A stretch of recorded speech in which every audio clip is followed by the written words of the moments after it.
After Twitter banned Trump over concerns around incitement of violence following the U.S. Capitol attack by his supporters, Musk tweeted, quote, "A lot of people are going to be super unhappy with West Coast high tech as the de facto arbiter of free speech." Good morning.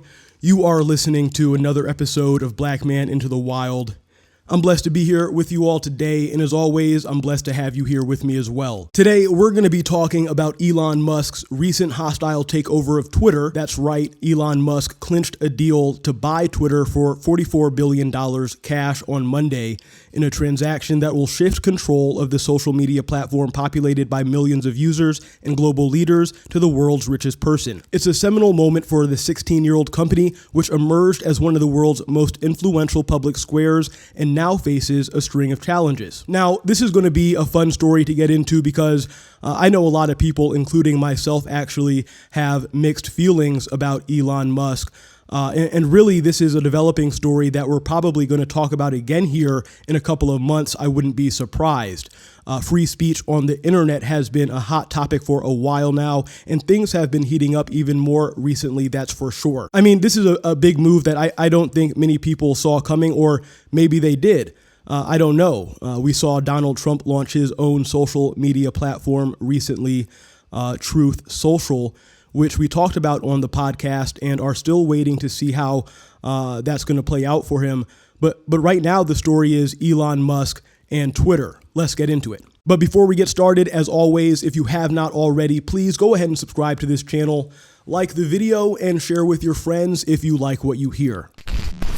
From Reuters, Musk gets Twitter for $44 billion to cheers and fears of free speech plan. Musk, who calls himself a free speech absolutist, has criticized Twitter's moderation. He wants Twitter's algorithm for prioritizing tweets to be public and objects to giving too much power on the service to corporations that advertise. You see, I can't figure out, does he object to giving the advertisers too much power because really he wants all the power? I don't know. Political activists expect that a Musk regime will mean less moderation and reinstatement of banned individuals, including former President Donald Trump. Conservatives cheered for the prospect of fewer controls, while some human rights activists voiced fears of a rise in hate speech. Discussions over the deal, which last week appeared uncertain, accelerated over the weekend after Musk wooed Twitter shareholders with financing details of his offer. I think it's safe to say that after Donald Trump was removed from the platform in 2020,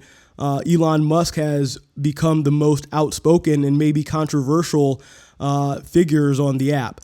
It says here, under pressure, Twitter started negotiating with Musk to buy the company at his proposed $54.20 per share price. Quote, "Free speech is the bedrock of a functioning democracy, and Twitter is the digital town square where matters vital to the future of humanity are debated," Musk said in a statement. Former Twitter CEO Jack Dorsey weighed in on the deal late on Monday with a series of tweets that thanked both Musk and current Twitter CEO Parag Agrawal for, quote, "getting the company out of an impossible situation. Twitter as a company has always been my sole issue and my biggest regret. It has been owned by Wall Street and the ad model. Taking it back from Wall Street is the correct first step." He said in 2019 that Twitter would help to build a decentralized form of social media that would allow users to set their own algorithms for promoting content and moderate their own communities rather than relying on tech companies to make those decisions. Now, in a separate story, and I don't mean to sidetrack us here, but a couple of weeks ago, some images were leaked of the hardware crypto wallet that Block is currently working on for consumers. And we spoke about Jack Dorsey stepping down from his role as CEO at Twitter to begin focusing his effort on some of the groundbreaking projects that Block is working on as he's become increasingly interested in cryptocurrencies and the principle of technology decentralization over the years. Now, remember, Block, formerly Square, Jack Dorsey is the current CEO there.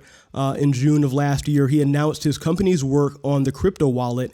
And since then, we had gotten a few details about it, but we'll take a look and talk about it more when we get more information. Also, I'm pretty sure I've seen some headlines about Tesla and Block, I think, teaming up in Texas to start mining Bitcoin with solar power.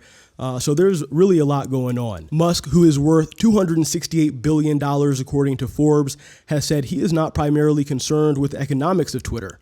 However, he thinks that having a public platform that is maximally trusted and broadly inclusive is extremely important to the future of civilization.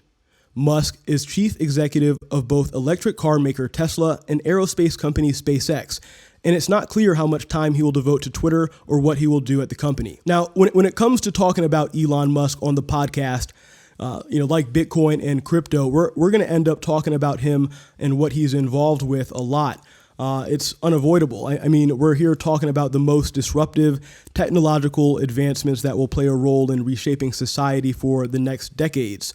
And he recently sat down for an interview and talked about some of the new innovations his companies are working on, most intriguingly, Tesla's intelligent humanoid robot Optimus. He also spoke on timelines for Starship with SpaceX and Neuralink's brain-machine interface, all projects that could help maximize the lifespan of humanity and create a world where goods and services are abundant and accessible for all. So I don't know. You tell me, what do you think? Is this a good thing for Twitter?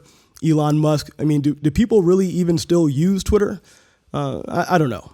Let me know what you think in the comments. And look at this. Not related, but, somehow still related. Look what they're doing. The microchip implants that let you pay with your hand. What the f***?